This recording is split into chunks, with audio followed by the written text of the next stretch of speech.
And in this video, we're going to go ahead and expand upon what we did in the last video where we created this concrete wall fracture using voronoi fracture.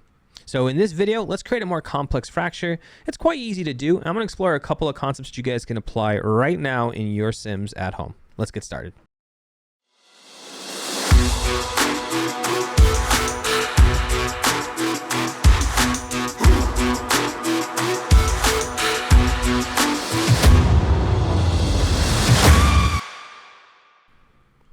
Okay, so I'm actually in this node tree that we created in the last video. It's concrete. I'm going to turn off the wall one here. We don't need it. And you can see that all I simply have is this projectile flying across into the wall.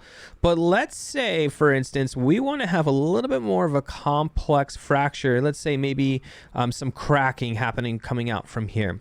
There are 1,000 ways to do this. One way is just to change the way that our scatter is laying out. So what I can do is I can come in here and draw, let's say, a curve. We'll do this separate. And I'm going to go into front view. And what I'm going to do now is I'm just going to simply just click and just draw a simple line. Like that. We'll hit enter. So we have our first curve. And then I want to resample this. So we'll just resample. Let's hit this. And I kind of want to subdivide the curve so it's nice and smooth like that. It doesn't have to be too smooth. You can interpolate. Straight edges actually kind of makes more sense here because this is a fracture. We don't need this many points. So I'm going to increase the length up a little bit. And then I like to actually come in here and create an attribute noise. So we'll do an attribute noise. Now we are on the Y and X axis here. I don't necessarily want to do it on the Z axis, but what I'm going to do is I'm going to play with the position. And you can see by default it already is doing something pretty cool. But I can do is just, create some amplitude here. Let's just lower the element size. And then what I can do is do a point replicate. What a point replicate stop is going to do is going to create another scatter around the existing points. So let's just lower this down to, let's say, 14 for now. We don't need a super complex sim. Another thing I can do as well is come up here to the resample and do a curve U attribute. And I can actually say, hey, under the scale here, come in here and type in at curve EU times, I don't know, let's say 1.5. And you could play with this. I'm going to do a circle. Okay. And I'm going to delete channels here. And we'll just say 2. But yeah, I'm just playing with the generate from attribute. You can see more are being presented the higher up you get. If I go 25, it might become more apparent. It's not really apparent, but that's okay.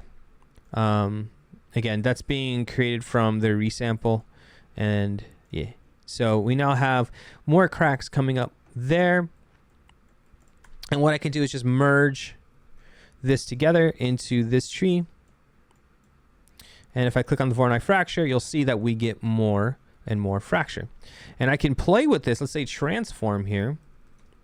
It's completely procedural. It may not update in real time depending on the complexity, but let's just say, hey, I want to drag this down and maybe over. Cool. It should actually update even to our constraint network and here. So what I can do now, let's just dive into the .NET. Let's see what happens. And you get little small fractures right here. Maybe we go velocity here and let's say 10. You can see the smaller fractures are right there. So some cool stuff happening. So we know that here in the dot network that the default glue strength is set to 10,000. I can play with this a little bit. Let's drop this down to, let's say 150, and we're going to get a different result here.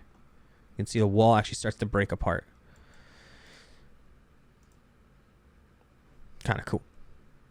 Let's increase this to say 250. We'll get a different look. Just break it slower. Let's say 650. There we go. Look at that. Feel free to play with this to get your own look. In a later video, we're going to really examine how we can manipulate the glue constraints. But one thing that we can do is I can come in here and create my own custom attribute.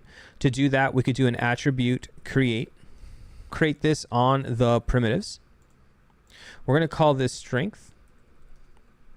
We want to float. And let's just say, hey, I want to start with that number 650. And you'll notice that if we come over here to the primitive, that there's a rest length and now a strength. So if we go in here to my .NET, see what happens. Whoa, something's happening here. And that's because it's multiplying from here. So if I lower this to, let's say, 1, let's see what happens.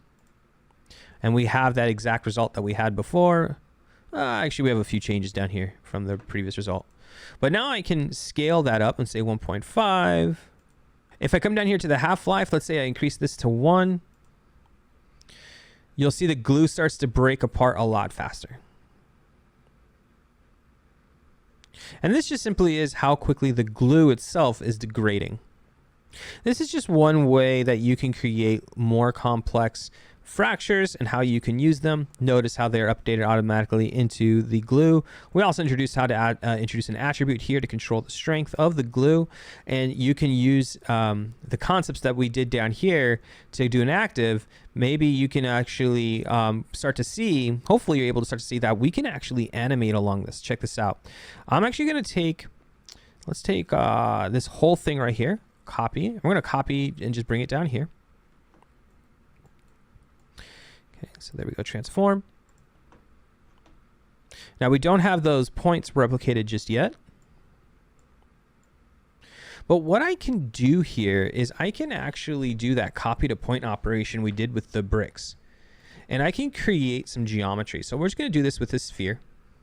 And we'll do a copy to points. Okay, remember the points into the second input, the sphere into the first input. And let's go ahead and just, these are polygons now, and we need them to be polygons, by the way. So I'm going to go ahead and just grow this sphere up a little bit. So let's say here, not too much, right there is perfect. And we'll do a group right here after the strength. Okay, so we'll do a group, okay, and we'll call this group weak. And now we need this one in points. This will make sense here, y in a second. And we'll do bounding object, and I have this bounding object. There we go.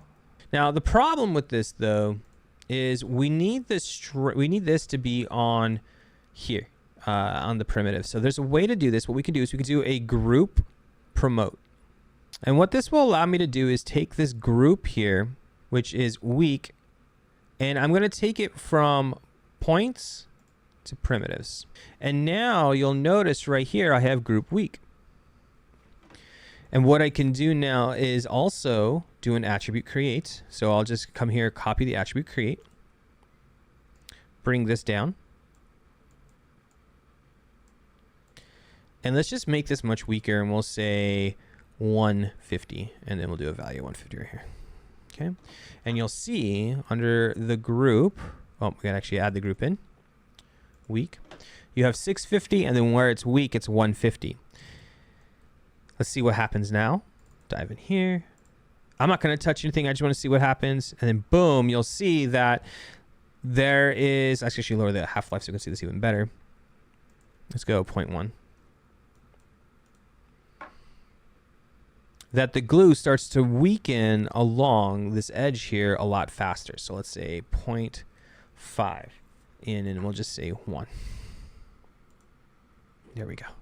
And really make this even more extreme, what I can do is come to this initial strength one, and let's just drive this up to, let's say, 1500.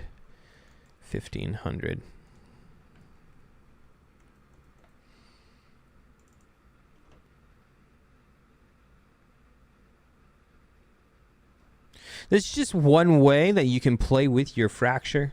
using other objects coming in. Hopefully this is quite easy to understand and you guys are getting a good handle on RBD fracture. We can just continue to expand upon this.